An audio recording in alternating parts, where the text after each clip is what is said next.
السلام علیکم دوستوں، میرا نام عبدالواحد ہے۔ آج میں آپ کو ایک کہانی سنانے جا رہا ہوں جس کا نام برابری کا سلوک۔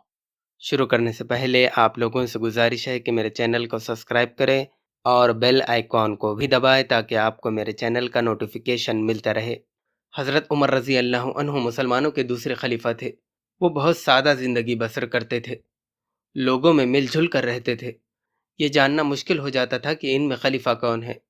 ان کی زندگی کا ایک واقعہ مشہور ہے۔ ایک دفعہ ایک ضروری کام سے حضرت عمر رضی اللہ عنہ کو کسی دوسرے شہر جانا پڑا۔ ساتھ میں ایک غلام اور سواری کے لیے ایک اونٹ لے کر حضرت عمر رضی اللہ عنہ روانہ ہوئے۔ کئی دن کا سفر تھا۔ کچھ دور حضرت عمر رضی اللہ عنہ اونٹ پر سوار ہوتے اور غلام پیدل چلتا، پھر غلام سوار ہوتا اور حضرت عمر رضی اللہ عنہ پیدل چلتے۔ اس طرح باری باری وہ دونوں اونٹ پر سواری کرتے اور پیدل چلتے چلتے شہر کے قریب پہنچ گئے۔ جس وقت وہ شہر میں داخل ہو رہے تھے اس وقت اونٹ پر غلام سوار تھا۔ غلام نے کہا، آپ خلیفہ ہیں، شہر میں اس طرح داخل ہونا مناسب نہیں، آپ اونٹ پر سوار ہو جائیے، میں پیدل چلوں گا۔